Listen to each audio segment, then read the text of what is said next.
Good morning students. जो हमारा आज का लेक्चर है वो है 311 के कोर्स का, जो कि थर्ड ईयर का कोर्स है फर्स्ट सेमेस्टर का।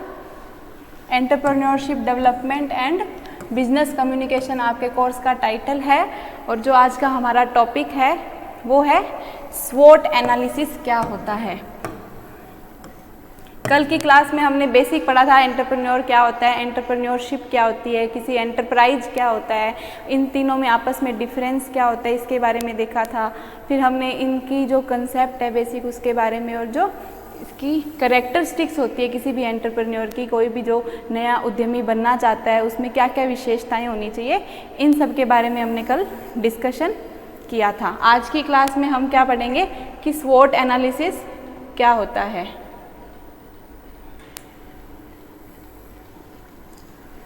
सबसे पहले स्वॉट एनालिसिस की फुल फॉर्म क्या है, तो एस से स्ट्रेंथ, वी से डब्ल्यू से वीकनेस, ओ से अपॉर्चुनिटी और टी से थ्रेट। स्ट्रेंथ होता है ताकत, किसी भी ऑर्गेनाइजेशन की ताकत, उसकी जो भी मजबूत सिस्टम है वो सब। वीकनेस उसकी कमजोरी, अपॉर्चुनिटी जो भी अक्सर किसी ऑर्गेनाइजेशन के सामने आते हैं वो, और लास्ट है थ्रेट। थ्रेट होता है जो भी उनके सामने चुनौतियां आती है, जो भी उनके सामने खतरे आते हैं, वो सब किसके अंडर आते हैं, थ्रेट्स के अंडर आते हैं। तो आज हम स्वॉट एनालिसिस होता क्या है, मतलब स्ट्रेंथ, वीकनेस, अपॉर्चुनिटी और थ्रेट को एनालिसिस करना कंप्लीटली रूप से क्या कहा जाता है, उसको स्वॉट एनालिसिस कहा जाता है। तो स्वॉट एनालिसिस, स्वॉट विश्लेषण मतलब ताकत का, कमजोरी का, अपॉर्चुनिटी जो अवसर हैं और थ्रेट, इन सब का जो विश्लेषण करना, इन सबको समझना कि ये सब क्या होते हैं, जिससे हम ऑर्गेनाइजेशन को प्रॉपर तरीके से मैनेज कर पाएँ। Introduction and meaning, a technique that enables organisations या कोई इंडिविजुअल है उसको move from everyday problem and traditional strategy. यह वह टेक्निक है, स्वॉट एनालिसिस एक टेक्निक है जो किसी भी स्पेशल व्यक्ति को या कोई ऑर्गेनाइजेशन है उसको क्या करता है, जो दिन भर दिन की प्रॉब्लम्स आती हैं उसको ऑर्गेनाइजेशन में या किसी इंडिविजुअल को पर्सनली रूप से, तो उसके लिए वो ट्रेडिशनल स्ट्रेटेजी से हटकर वो क्या करता है और आगे बढ़कर नया किसी भी चीज़ में फ्रेश शुरू करना चाहता है। उस चीज़ को नए सिरे से शुरू करने की जो टेक्निक होती है उसको क्या कहा जाता है, स्वॉट एनालिसिस कहा जाता है। स्वॉट एनालिसिस किसको देखता है, आपकी स्ट्रेंथ को, मतलब जो आपके मतलब इंडिविजुअल की बात करें तो उसकी ताकत, या किसी ऑर्गेनाइजेशन की बात करें तो किसी ऑर्गेनाइजेशन की स्ट्रेंथ को, उसकी वीकनेस को, जो उसके सामने अवसर आ रहे हैं उनको, और जो उसके सामने थ्रेट्स आ रही हैं, जो भी उसके सामने मुश्किलें आ रही हैं, उन सब को क्या करता है, आपका बिजनेस जब फेस करता है तो उसे क्या कहा जाता है, स्वॉट। स्वॉट can help your company face it's greater channel. जब भी आपको किसी कंपनी को, किसी ऑर्गेनाइजेशन को उसके सामने नई नई समस्याएं आती है, तब उसको स्वॉट एनालिसिस करके हम क्या कर सकते हैं, उन नए चैलेंजेस का अच्छे रूप से सामना कर सकते हैं। तो इन चार चीज़ों का हम जब एनालिसिस अच्छे से कर सकते हैं तो हमारी जो कंपनी है वो क्या करती है, इन चैलेंज को ईजीली उनसे डील कर पाती है, ईजीली इनको मैनेज या इनको प्रबंधन इनका कर पाती है। अब है कि स्वॉट एनालिसिस क्या है, मोस्ट रिनोन टूल है। ये बहुत ही जाना माना टूल है जिसकी सहायता से क्या किया जाता है, बिजनेस की ओवरऑल जो स्ट्रेटेजिक पोजीशन है, जो भी उसके आसपास का वातावरण है बिजनेस का, व्यवसाय का, उन सबको समझने में क्या करती है, मदद करती है। It's key purpose is to identify the strategy.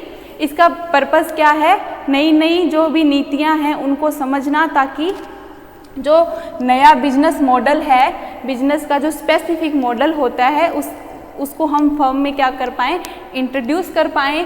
किसी भी ऑर्गेनाइजेशन के जो रिसोर्सेज हैं, जो उनकी क्षमताएं हैं, उनसे अकॉर्डिंग टू इन्वायरमेंट, मतलब जो वातावरण की स्थितियों को देखते हुए वहाँ के रिसोर्सेज को और जो वहाँ के एम्प्लॉयज़ हैं उनकी जो क्षमताएं हैं उन सबको इकट्ठा करके हम जो भी नया बिजनेस मॉडल तैयार करने जा रहे हैं उसके साथ हम उसको क्या करें, अलाइन करें, मतलब उन दोनों को एक साथ जोड़ें, ताकि इससे क्या हो, जो फर्म है, जो बिजनेस है हमारा, जो भी एंटरप्राइज है वो अच्छे से क्या कर पाए, ऑपरेट हो पाए, मतलब अच्छे से हम उसको चला पाएँ। तो ये स्वॉट एनालिसिस में की पर्पज़ है, मतलब इसका जो मुख्य उद्देश्य है वो यही है कि जो भी नई नई तकनीकें आ रही है, जो भी नई नई हम स्ट्रेटजीज़ यूज़ करके बिजनेस मॉडल के साथ नए नए रिसोर्सेज, जो हमारे रिसोर्सेज हैं, हमारी क्षमताएं हैं, उन सबको हमारे नए बिजनेस मॉडल के साथ जोड़ के वातावरण के साथ स्थितियों को भी परखते हुए हम क्या कर पाएँ, इन सबको एक साथ जोड़कर इस मॉडल को अच्छे से चला पाएँ और हमारी जो भी बिजनेस एंटरप्राइज है उसको ईजीली ऑपरेट कर पाएँ।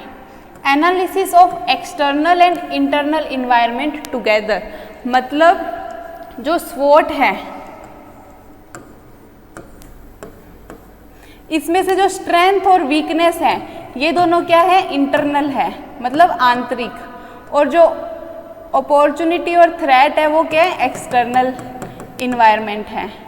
इसके बारे में मैं आपको और आगे जाके बताती हूँ नेक्स्ट स्लाइड्स में, जिसमें क्या करते हैं कि स्वॉट एनालिसिस में क्या करते हैं, आइडेंटिफाई करते हैं स्ट्रेंथ और वीकनेस, जिनको मैंने क्या बताया है कि ये दोनों क्या हैं, इंटरनल इन्वायरमेंट हैं, और जो अपॉर्चुनिटीज़ और थ्रेट हैं उसको क्या करता है, एनालिसिस करता है। तो स्वॉट एनालिसिस से तात्पर्य है कि ताकत, कमजोरी, अवसर और जो भी खतरे सामने आ रहे हैं उन सबको विश्लेषण करना क्या है, इसका मेन उद्देश्य है। अब तक आपको स्वॉट एनालिसिस होता क्या है, इसकी फुल फॉर्म क्या है, ये कुछ ऑब्जेक्टिव क्वेश्चन भी इससे रिलेटेड आपके आ सकते हैं, तो ये आपको समझ आ गया है। तो हम आगे चलते हैं।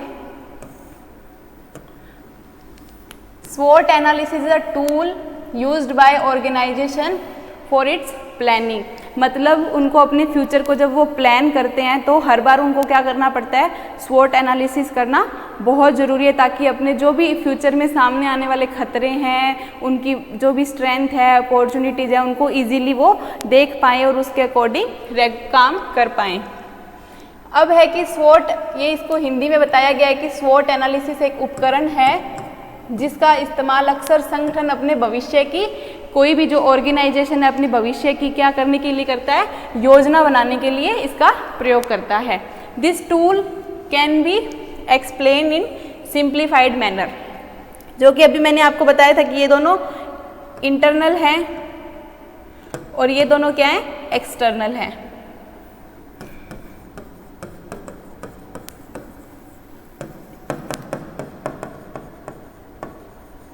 तो इसमें मैं आपको बताती हूँ कि जो स्ट्रेंथ और वीकनेस होती है, जब हम कोई ऑर्गेनाइजेशन शुरू करते हैं तो, और वो 1 साल से चल रहा है, तो हम देख सकते हैं कि हमारे ऑर्गेनाइजेशन में कौन कौन सी ऐसी चीज़ें हैं जो हमारी स्ट्रेंथ है, हमारी ताकत बन सकते हैं, और कौन कौन सी हमारी वीकनेस है, जो हमारी कमजोरियां हैं, जिनको हम दूर करके हमारी स्ट्रेंथ को इंक्रीज कर सकते हैं। तो ये तो किसी ऑर्गेनाइजेशन का इंटरनल जजमेंट है कि वो अपना स्ट्रेंथ और जो भी वीकनेस है उसको चेक कर सकते हैं, मतलब इनके अंदर की बात है। किसी भी ऑर्गेनाइजेशन, ये हमारा कॉलेज है, एक ऑर्गेनाइजेशन है, इंस्टीट्यूट है, तो हमारी जो भी ताकत है और जो भी कमजोरियां हैं हम इसको इंटरनली क्या कर सकते हैं, आंतरिक रूप से इसको जज कर सकते हैं।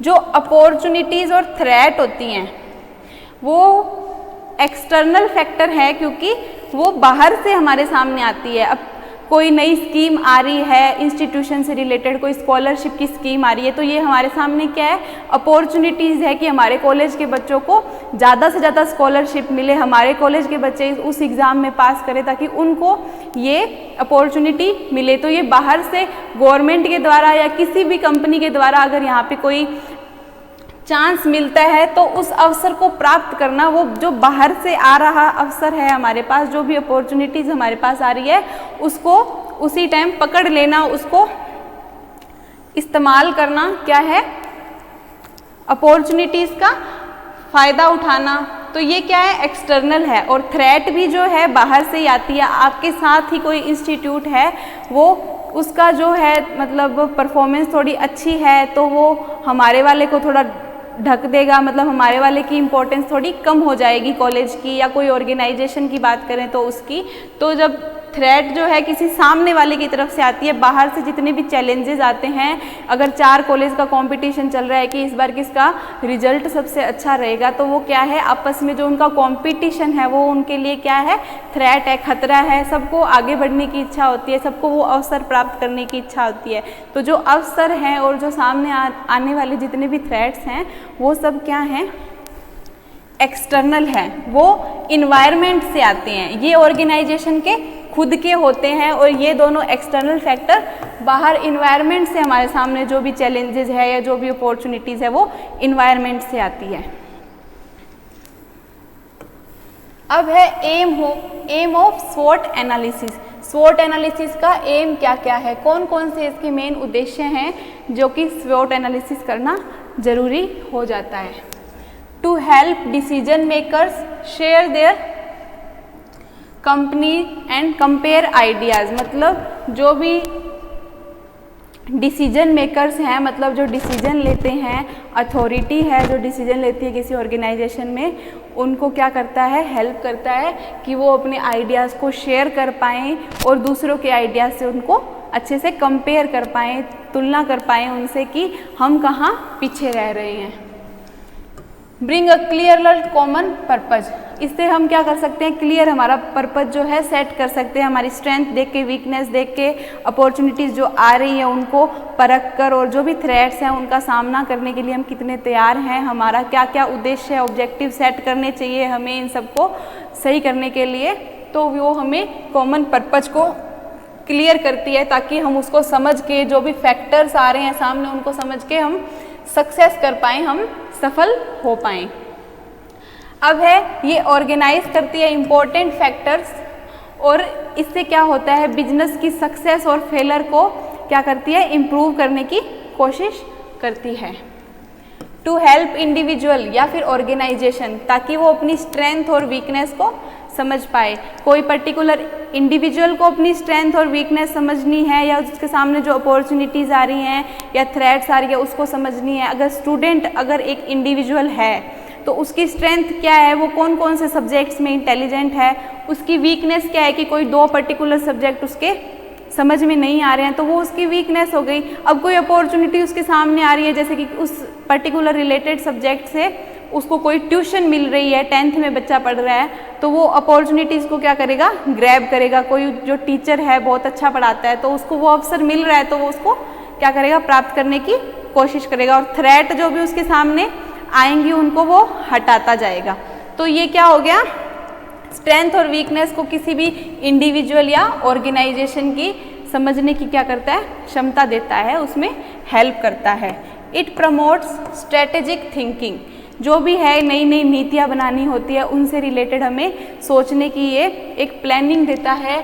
हम जब स्वॉट का एनालिसिस करते हैं तो हमें पता चल जाता है कि हमें नई नई नीतियाँ, नई नई स्ट्रेटेजी किसके अकॉर्डिंग बनानी है ताकि हम इन सबको अच्छे से सुधार पाएँ। अब है हु नीड्स स्वॉट एनालिसिस। स्वॉट एनालिसिस की ज़रूरत किस किस को कैसे पड़ती है। अगर कोई बिजनेस यूनिट है, कोई एंटरप्राइज है, तो उसको स्वॉट एनालिसिस कब करने की ज़रूरत पड़ती है, अपनी स्ट्रेंथ, अपनी वीकनेस, अपॉर्चुनिटी और थ्रेट को कब देखना पड़ता है किसी ऑर्गेनाइजेशन को, उसके बारे में बताया गया है। तो जब when the team has not met its target, जब किसी ऑर्गेनाइजेशन ने, किसी बिजनेसमैन ने अपना जो टारगेट सेट किया है कि 10% हमें यील्ड में इंक्रीज़ करना है या कंपनी के प्रॉफिट में इंक्रीज़ करना है 10%, और उन्होंने 6% ही इंक्रीज़ किया है, तो उनका जो 4% टारगेट नहीं मीट हुआ है, जो उन्होंने सेट किया था वो टारगेट पूरा नहीं हुआ है, उनका लक्ष्य पूरा नहीं हुआ है, तो तब क्या करते हैं, तब वो स्वॉट एनालिसिस करके देखते हैं कि हमारी क्या क्या मजबूत सिस्टम था, ताकत हमारी क्या थी, क्या कमी रह गई, कौन कौन सी थ्रेट आई जिनके कारण हम 4% पूरा नहीं कर पाए। तो ये सब ये सब होता है। तब एक तो इस पॉइंट पे कर सकते हैं कि हमने हमारे टारगेट पूरे नहीं किए, तो वो बिजनेस यूनिट क्या करती है, स्वॉट एनालिसिस करके देखती है। सेकंड है customer service can be better. जब हमें कस्टमर को थोड़ा सा अच्छा नहीं लग रहा है, सर्विसेज अच्छी नहीं लग रही है, वो संतुष्ट नहीं है, तब हमें लगता है कि हमें अपनी सर्विसेज को बेटर करना है, तो हम हमारी स्ट्रेंथ, वीकनेस, अपॉर्चुनिटीज और थ्रेट को फिर से रिवाइज करते हैं और उसको एनालाइज करते हैं। Launching a new business unit, अगर वो बिजनेस यूनिट अच्छी चल रही है और हमें नई उसके जैसी बिजनेस यूनिट की दूसरी शाखा, दूसरी ब्रांच हमें लगानी है, एस्टेब्लिश करनी है, तब भी हम क्या करते हैं, उस एरिया का, उस जो भी हमें प्रोडक्ट्स नए तरीके से यूज़ करने हैं, जहाँ पे कस्टमर की रिक्वायरमेंट्स हम पूरी कर पाएँ और कस्टमर की संख्या भी ज़्यादा हो, लोग ज़्यादा वहाँ पे कलेक्ट हो पाएँ, तो उसके अकॉर्डिंग हम स्वॉट एनालिसिस उनके अकॉर्डिंग कर सकते हैं। New team leader is appointed, मतलब आपकी कंपनी में, आपकी बिजनेस यूनिट में कोई नया एम्प्लॉय आया है, तो उसके टाइम भी हम स्वॉट एनालिसिस करके उसको बताते हैं कि हमारी कंपनी में ऐसा ऐसा सिस्टम है, आपको इसलिए इस काम के लिए अपॉइंट किया गया है। अब है कोई जॉब होल्डर है, मतलब आप नौकरी करने वाले हो किसी कंपनी में, तो जॉब होल्डर के लिए स्वॉट एनालिसिस, मतलब ये पर्सनल इंडिविजुअल की बात हो रही है कि उसको स्वॉट एनालिसिस कब करना पड़ता है। When supervisor has issue with work output, मतलब आपका जो बॉस है, आपका कंपनी में जो बॉस है, वो आपके रिजल्ट से, आप जो उनको आउटपुट दे रहे हो, आपके काम से अगर संतुष्ट नहीं हैं, अगर वो संतुष्ट नहीं हैं, तो तब उसको आपसे कोई प्रॉब्लम हो रही है, आपके काम करने के तरीके से या आपकी स्किल्स से प्रॉब्लम हो रही है, आपकी दक्षता, आपकी कुशलता में उसको कमी नज़र आ रही है, तब वो स्वॉट एनालिसिस करता है इंडिविजुअल पर्सनली कि मेरे में कहाँ कमी आ रही है, कि मेरा जो बॉस है, मेरा जो सुपरवाइज़र है, वो मुझसे खुश नहीं है, मेरे काम से खुश नहीं है, तब आपको स्वॉट एनालिसिस करने की ज़रूरत पड़ती है। Assign to a new job, या फिर आपने उस जॉब में नया नया एंटर किया है, तब भी आप एक बार देखोगे कि आपकी स्ट्रेंथ क्या है, आपकी वीकनेस क्या है, आपको कहाँ सुधार करना है। आपको जाते ही अगर अच्छी पोजीशन पे प्रमोशन कराना है, तो आप अपॉर्चुनिटीज़ को क्या करोगे, देखोगे कि कौन कौन सी अपॉर्चुनिटीज़ मैं प्राप्त कर सकता हूँ जिससे मेरी सैलरी बढ़े, मेरा इंक्रीमेंट हो या फिर मेरा प्रमोशन हो।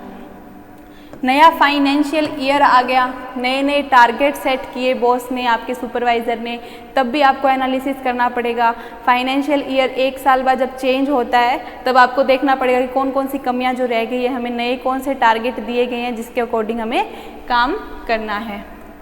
Job holder seeks to improve performance on the job, मतलब आपको अपनी जॉब में परफॉर्मेंस सही करनी है, तब भी आप क्या कर सकते हो, स्वॉट एनालिसिस किया जा सकता है। तो इस प्रकार ये 2 पॉइंट हो गए कि बिजनेस यूनिट जब करना होता है और किसी जॉब होल्डर को जब स्वॉट एनालिसिस करना होता है तो क्या क्या ज़रूरी होता है। अब है कोई कंपनी को अगर स्वॉट एनालिसिस करना हो तो कैसे किया जाता है। अगर आपके रेवेन्यू है, आपका जो कॉस्ट आ रही है आपकी कंपनी की, उसमें जो भी एक्सपेंडिचर, जो भी खर्चे हो रहे हैं, उन सबको देखना हो, उन टारगेट्स को पूरे हुए हैं या उन टारगेट से ज़्यादा खर्चा हो गया, उन सबको देखने के लिए भी क्या किया जाता है, स्वॉट एनालिसिस किया जाता है। किसी इंडस्ट्री की कंडीशन अगर फेवरेबल नहीं है, मतलब अनफेवरेबल है, उस जैसा हम चाहते हैं वैसी नहीं है, तब भी क्या किया जाता है, स्वॉट एनालिसिस किया जाता है। Launching a new business venture, ये वही है कि हम कंपनी का अगर दूसरी शाखा खोलना चाह रहे हैं, नया बिजनेस वेंचर शुरू करना चाह रहे हैं, तो उस वक्त भी हम क्या करते हैं, स्वॉट एनालिसिस करते हैं। स्वॉट एनालिसिस मतलब उस कंपनी की स्ट्रेंथ को, उसकी वीकनेस को, उसकी अपॉर्चुनिटीज़ को और उसकी सामने जो भी आ रही हैं थ्रेट्स, उन सबको हम एनालाइज करते हैं। इसलिए कहते हैं कि हम स्वॉट एनालिसिस करते हैं। इन 4 चीज़ों को, ये जो 4 चीज़ें हैं, इनको हम क्या करते हैं, विश्लेषण करते हैं, इनको जांचते हैं, परखते हैं कि हमारी कमी कहाँ रह गई है। अब है स्वॉट मैट्रिक्स, मतलब ये बनाया गया है कि स्वॉट मैट्रिक्स कैसे तैयार की जाती है। अब मैंने आपको बताया था ना कि इंटरनल फैक्टर, एक्सटर्नल फैक्टर, ये ऐसे सेट किया गया है कि ये इंटरनल फैक्टर स्ट्रेंथ थी और इंटरनेट फैक्टर के सामने वीकनेस भी है। मतलब ये दोनों जो है, फर्स्ट और सेकंड ये क्या है, इंटरनल फैक्टर हैं, और जो थर्ड और फोर्थ हैं वो क्या है, एक्सटर्नल फैक्टर हैं। अब बात करते हैं कि इनमें अच्छा कौन सा है। तो जो S और O है, मतलब जो आपकी कंपनी की स्ट्रेंथ है और आपके सामने जो आ रही अपॉर्चुनिटीज़ हैं वो क्या है, एक पॉजिटिव फैक्टर है। ये दोनों आपको क्या करेंगे, आपकी कंपनी को सफल बनाने के लिए ज़्यादा से ज़्यादा बेनिफिशियल होंगे। और जो वीकनेस और थ्रेट हैं वो क्या है, नेगेटिव फैक्टर्स हैं, मतलब ये आपकी कमियां हैं जिनको आपको दूर करना है, इनको आपको अच्छा करना है और इनको आपको दूर करना है। ये इंटरनल फैक्टर हैं और ये एक्सटर्नल फैक्टर है। मतलब अगर S और O जुड़ जाएं तो ये आपकी कंपनी की बहुत अच्छी ताकत बन सकती हैं। और जो WT है उसको अगर हम हटा दें, इन कमियों को अगर हम दूर कर दें तब ये ताकत बनेंगे। मतलब इनको दूर करना ज़रूरी है और इनको अच्छा बनाना, इनको इंक्रीज़ करना ज़रूरी है, अपनी स्ट्रेंथ को बढ़ाना और अपॉर्चुनिटीज़ जितनी से ज़्यादा हो सकती है उनको ग्रैब करना, उनको हासिल करना, और वीकनेस और थ्रेट जितनी हटा सकते हो, जितनी इन कमियों को दूर कर सकते हो उनको दूर करना।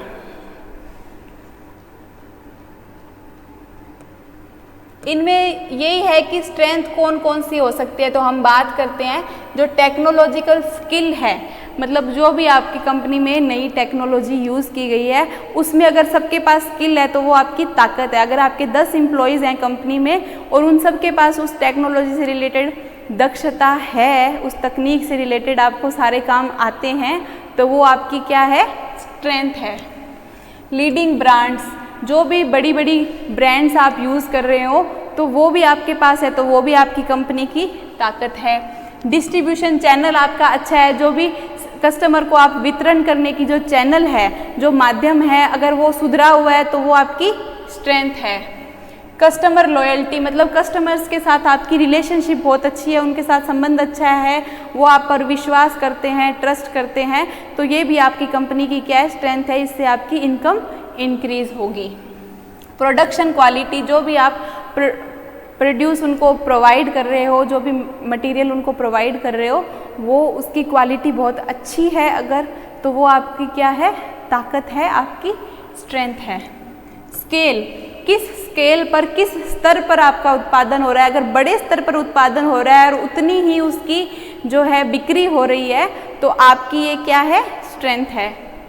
और मैनेजमेंट अगर आपका अच्छा है तो ये भी आपकी स्ट्रेंथ है। इनके अपोजिट जब अगर कोई चीज़ हो जाती है, मतलब अगर टेक्नोलॉजी स्किल अच्छी नहीं है, मतलब आपके पास स्किल की क्या है, एब्सेंस है, मतलब कमी है, तो वो आपकी वीकनेस हो जाएगी। ब्रांड, हमने कहा था कि इसमें लीडिंग ब्रांड्स, जो अग्रिम आगे चलने वाली जो ब्रांड्स होती हैं, जो अच्छी अच्छी ब्रांड्स हैं जिनका नाम है, अगर वो नहीं है तो भी आपकी कमी है। पीयर एक्सेस टू डिस्ट्रीब्यूशन, मतलब डिस्ट्रीब्यूशन की आपके पास चैनल नहीं है, तो इसके जस्ट अपोजिट जो भी नियम होंगे, जो भी पॉइंट्स होंगे, वो किस में आ जाएंगे, वीकनेस की। वो चीज़ें आपके पास यहाँ पे तो उपलब्ध थी, उपलब्ध नहीं है तो क्या हो जाएंगी, वीकनेस हो जाएंगी। जैसे लो कस्टमर रिलेशन, आपका कस्टमर को आप पे विश्वास ही नहीं है, आपका संबंध उनके साथ अच्छा नहीं है, तो ये आपकी कमी है, आपके बिजनेस की कमी है। अनरिलायबल प्रोडक्ट, आपके जो प्रोडक्ट्स हैं, आप जो बेच रहे हो वो अच्छा नहीं है, उस पर विश्वास करा नहीं जा सकता, आपके कस्टमर घट रहे हैं, तो ये सब आपकी क्या है, कमियां हैं। छोटे स्तर पर उत्पादन हो रहा है और उसकी बिक्री भी नहीं हो रही है, तो ये भी आपकी कमियां हैं।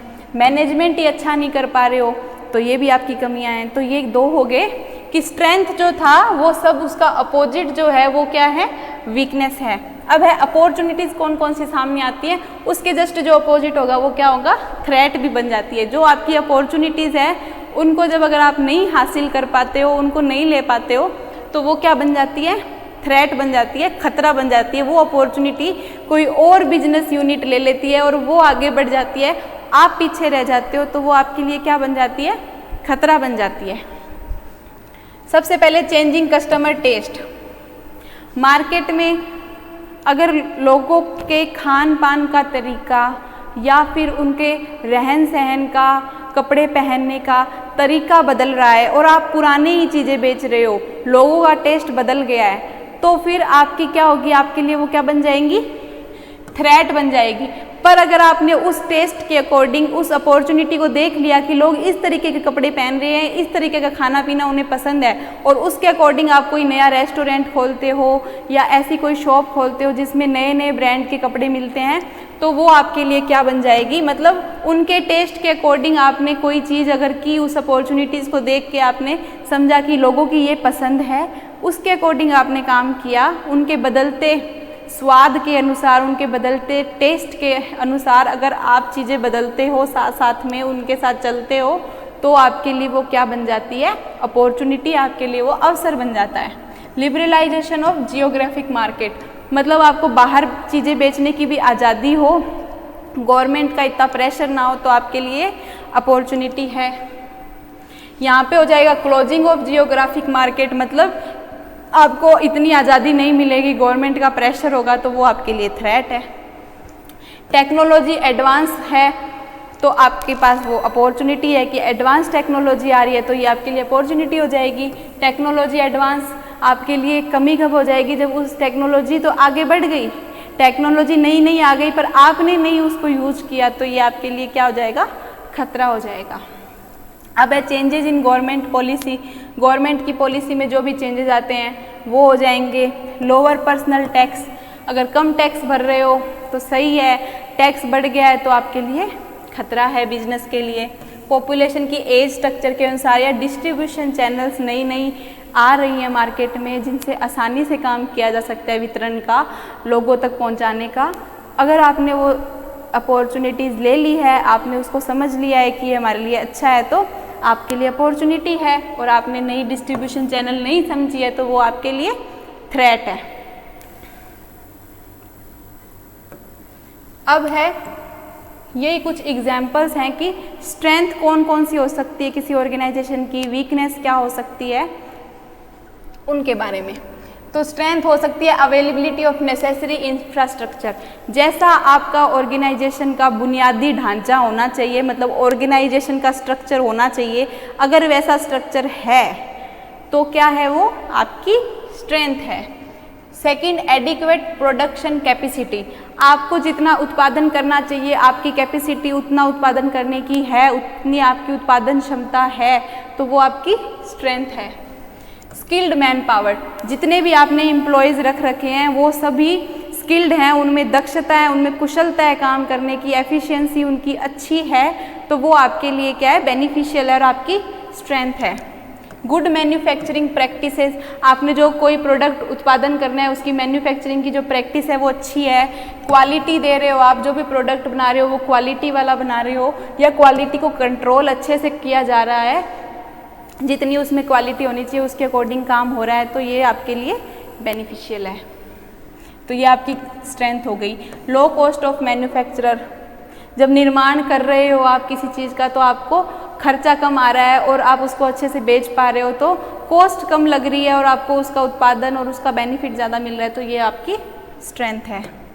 अब है facility for product and process development, जो भी प्रोडक्ट है और उसकी प्रोसेस कैसे हो रही है उसमें भी जो फैसिलिटी है वो भी आपकी स्ट्रेंथ है। लोकेशन अच्छी है आपके बिजनेस यूनिट की, और आपकी अगर आपने कोई शॉप ओपन की है तो उसकी अगर लोकेशन अच्छी है तो आपको कस्टमर ज़्यादा मिलेंगे, कस्टमर ज़्यादा मिलेंगे तो आपको इनकम ज़्यादा होगी, इनकम ज़्यादा होगी, रिलायबिलिटी बनी रहेगी, तो इससे आपकी कंपनी की जो स्ट्रेंथ है वो और बढ़ जाएगी। वाइड डिस्ट्रीब्यूशन नेटवर्क, जो नेटवर्क है मतलब आपका ग्लोबल स्तर तक अगर आपकी प्रोडक्ट्स बिक रहे हैं, जितना वाइड होगा उतना ही आपका फ़ायदा है, उतनी आपकी स्ट्रेंथ बढ़ती है। आपका जो स्टाफ है वो आपको प्रेरित करने वाला है, आपको आगे बढ़ने के लिए वो मोटिवेट करते रहते हैं, वैसा है। लिक्विडिटी पोजीशन, तरलता की स्थिति, हानि या लाभ जो भी हो रहा है उसमें घुल मिल जाने की जो स्थिति है होती है, तो आप में क्या होती है, स्ट्रेंथ डेवलप होती है। ब्रांड की जो इमेज, जो भी नए नए ब्रांड्स आप यूज़ कर रहे हैं उनकी इमेज अच्छी होनी चाहिए। कंसिस्टेंसी, प्रॉफिट जो हो रहा है उसमें एक लगातार प्रॉफिट होता रहे, ऐसी कंसिस्टेंसी बनी रहे, उसमें निरंतरता बनी रहे। Good cooperation image, corporate market में आपकी छवि अच्छी है, आपके एम्प्लॉयज़ की छवि अच्छी है, तो ये आपकी स्ट्रेंथ है। एफिशिएंट मैनेजमेंट, मैनेजमेंट करना मतलब किसी भी ऑर्गेनाइजेशन का प्रबंध करना अच्छे तरीके से, कुशलता से, वो आपकी क्या है, स्ट्रेंथ है।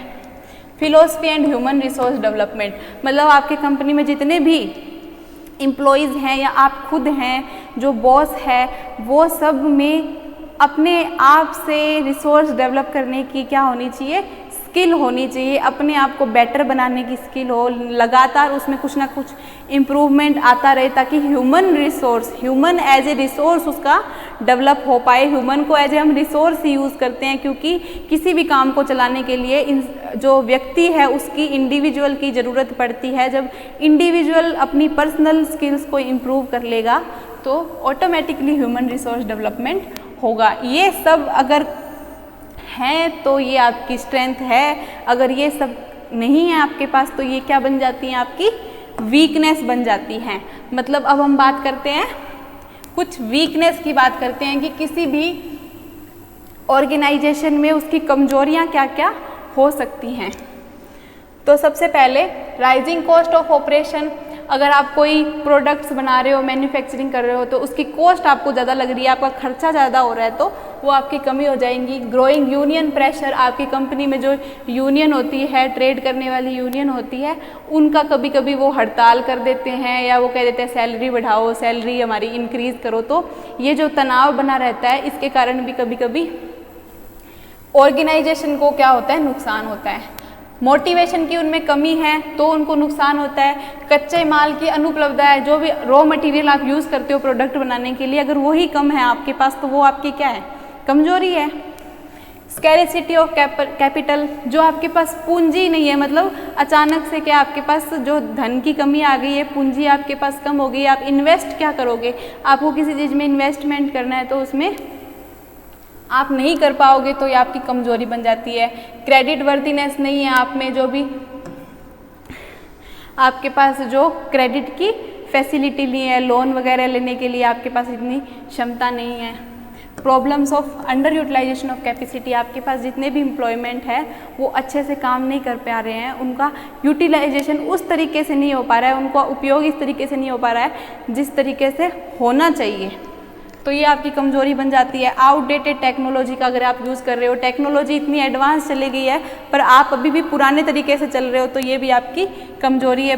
पुअर प्रोजेक्ट प्लानिंग, प्रोजेक्ट को आपने अच्छे से प्लान नहीं किया है, जो आप बिजनेस चला रहे हो उसको अच्छे से प्लानिंग नहीं की है, तो आपकी कमजोरी बन जाती है। इंफ्रास्ट्रक्चर, हमने कहा था उसका जब हमारी स्ट्रेंथ थी तो इंफ्रास्ट्रक्चर कैसा होता है, बहुत ही मजबूत होता है, पर जब आपका इंफ्रास्ट्रक्चर ही अच्छा नहीं है, अपर्याप्त है, इनएडिक्वेट है, तो ये आपकी वीकनेस होती है। शॉर्टेज ऑफ ट्रेन्ड टेक्नीशियन, आपके पास जो है शिक्षित मतलब जो ट्रेंड हैं, जिनको पता है कि उन्होंने प्रशिक्षण ले रखा है, ऐसे टेक्नीशियंस की, ऐसे तकनीकियों की कमी है।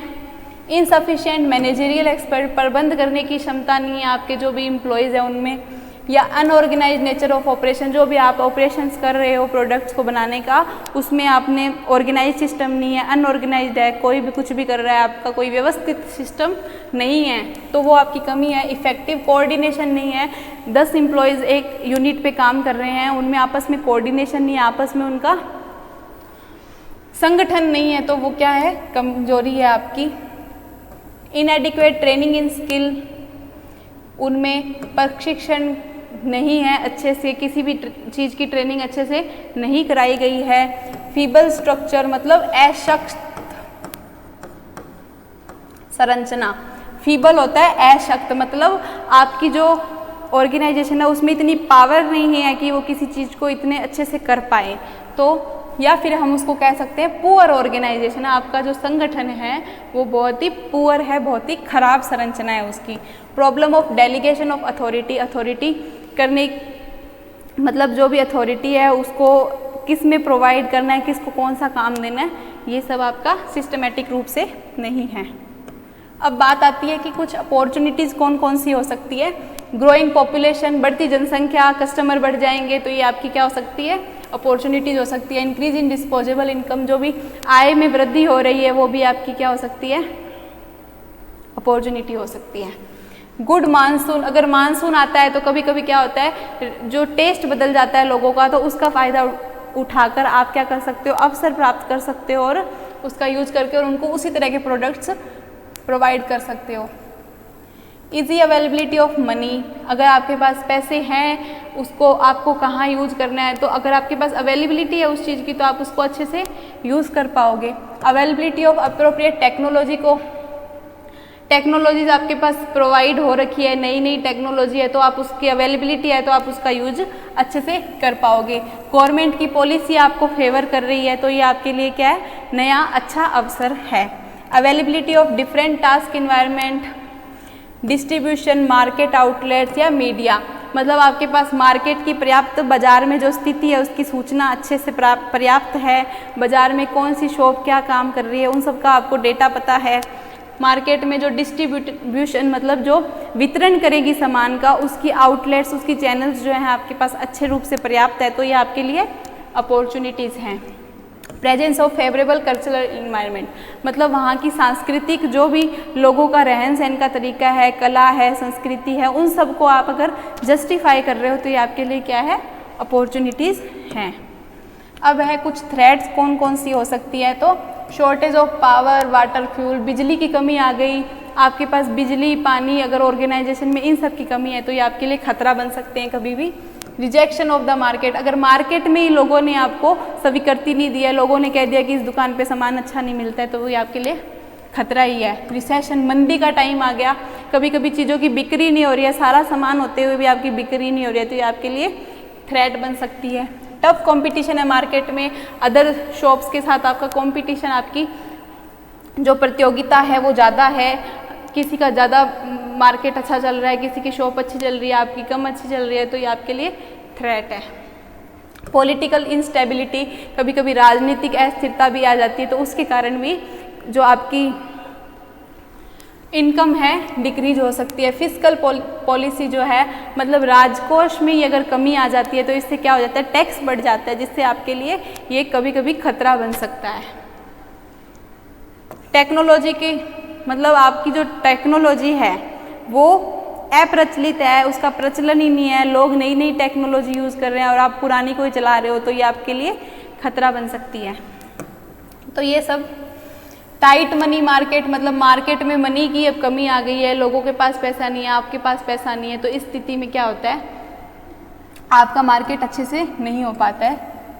कॉस्ट ऑफ रेजिंग फाइनेंस, वित्त को बढ़ाने के लिए आपके पास खर्चा ज़्यादा लग रहा है और आपकी आय कम हो रही है तो ये भी एक खतरा है। रिसोर्स क्रंच, संसाधन, आपके पास रिसोर्सेज कम हैं, आप प्रोडक्शन इतना अच्छे से नहीं कर पा रहे हैं तो वो भी आपके लिए कमी है। डिफ़िकल्ट इन रिटेनिंग टेक्निकल एक्सपर्ट, जो भी आपके पास टेक्नीशियंस थे उनको आप रिटेन नहीं कर पा रहे हो, उनको आप नहीं रख पा रहे हो, उनको अच्छे से काम नहीं दे पा रहे हो तो ये भी आपके लिए कमजोरी है। क्लाइमेट चेंज होता रहता है, उसके कारण भी नए नए थ्रेट्स आते रहते हैं, नई नई मुश्किलें आपके सामने आती रहती है। लोगों का चेंज हो रहा है, टेस्ट, उनकी प्रेफरेंस चेंज हो रही है तो उसके अकॉर्डिंग आप अगर चेंज नहीं हुए तो ये आपके लिए थ्रेट बन जाती है। प्रोलॉन्ग्ड इकोनॉमिक डिप्रेशन, आप काफ़ी टाइम से अगर किसी आर्थिक दबाव, आर्थिक तनाव में चल रहे हैं तो इसके कारण आपके बिजनेस को क्या होता है, बहुत बड़ा लॉस हो जाता है तो ये भी आपके लिए क्या बन जाती है, एक थ्रेट बन जाती है। अब है एडवांटेज क्या है स्वॉट एनालिसिस के। स्वॉट एनालिसिस बहुत सारे स्ट्रेटेजिक बनाने में, उसकी प्लानिंग करने में क्या करती है, हेल्प करती है। तो सबसे पहले सोर्स है ये इन्फॉर्मेशन फॉर स्ट्रेटेजी, मतलब जो भी नई नई आपको स्ट्रेटेजी बनानी है उसके लिए ये आपको क्या करती है, सोर्स है उसका इन्फॉर्मेशन प्रदान करने का, सूचना प्रदान करने का, ये आपके लिए सोर्स है। बिल्ड ऑर्गेनाइजेशन स्ट्रेंथ, ऑर्गेनाइजेशन की स्ट्रेंथ को बढ़ाती है, वीकनेस को कम करती है, मैक्सिमाइज क्या करती है, अपॉर्चुनिटीज़ के जितने भी नए नए अवसर आ रही है उनको बढ़ाने की कोशिश करती है। ओवरकम क्या करती है, उसके थ्रेट, जो भी नए नए खतरे सामने आ रहे हैं उनसे लड़ने की क्षमता देती है। हेल्प करती है ताकि आप आइडेंटिफाई कर लो कि फर्म की मजबूत हिस्से कौन से हैं, फर्म का बेसिक जो ढांचा है वो कैसे अच्छा से चल सकता है, उसकी कॉम्पिटेंसी आपको देती है। It help setting of objectives, आप नई नई प्लानिंग करके स्वॉट एनालिसिस के अकॉर्डिंग आप प्लानिंग करोगे तो आप नई नई स्ट्रेटेजी बना सकोगे और इसके बाद आप क्या कर सकोगे, अपने उद्देश्य उसके स्वॉट के अकॉर्डिंग आप क्या कर सकोगे, ऑब्जेक्टिव या जो भी आपके गोल हैं कंपनी के वो क्या कर पाओगे, आप सेट कर पाओगे। Knowing past present and future, मतलब आपने अपना पास्ट देख लिया, जो प्रेजेंट है वो देख लिया और फ्यूचर को क्या करोगे, पास्ट और प्रेजेंट के अकॉर्डिंग आप अपने फ्यूचर को क्या करोगे, अच्छे से प्लान कर पाओगे। आप देख पाओगे कि हमारी अब तक कौन कौन सी स्ट्रेंथ रही है, प्रेजेंट में हमारी कौन सी स्ट्रेंथ चल रही है, हमने पास्ट में कौन सी गलतियां कर दी थी जो हमें प्रेजेंट में नहीं दोहरानी है, हमने कौन से अवसर खो दिए थे जो हमारे लिए थ्रेट बन गए थे, तो उनको अब हमें उन अवसरों को हमें प्राप्त करना है और फ्यूचर को अच्छा करना है। इसके माध्यम से आप क्या कर सकते हो, फ्यूचर प्लान कर सकते हो। अब है यह एक नई तकनीकी के विकास में मदद करता है। एक उद्यमी पूरी तरीके से या तो नए उत्पाद को विकसित कर ले या जो मौजूदा उत्पाद उनके पास है उसको अच्छे से बेच ले, तो ये काम करना उसके लिए क्या हो जाता है, उसका वो क्या कर सकता है, एनालिसिस कर सकता है, विश्लेषण कर सकता है। उत्पादन की प्रक्रिया, जो उत्पादन की प्रक्रिया है, जो प्रोडक्शन की प्रोसेस है उसको सुधारा जा सकता है स्वॉट एनालिसिस के थ्रू। इसके माध्यम से जो भी जानकारी हमें प्राप्त होती है, हम जो भी लक्ष्य हम भविष्य में हासिल करना चाहते हैं उसके लिए हम क्या कर सकते हैं, ऑब्जेक्टिव सेट कर सकते हैं, हमारे नए नए उद्देश्य बना सकते हैं जिन पर चलकर हम जो हमारा लक्ष्य है उसको प्राप्त कर पाएँ। फिर सामाजिक, राजनीतिक, कानूनी, आर्थिक, तकनीकी जो भी कारक हैं उन सबको आप क्या कर सकते हो, अच्छे से एनालाइज कर सकते हो, अपने सोशल फैक्टर्स एनालिसिस कर सकते हो। अब लास्ट है कि प्रतियोगी जो भी रणनीतियां हैं उनको भी आप क्या कर सकते हो, उनको भी आप अच्छे से एनालाइज कर सकते हो, उनका विश्लेषण कर सकते हो। तो आज की क्लास में हमने स्वॉट एनालिसिस से रिलेटेड जितनी भी डिटेल में जानकारी है वो सब हमने उसको डिस्कस किया है। आज की क्लास यहीं ख़त्म करते हैं। Thank you.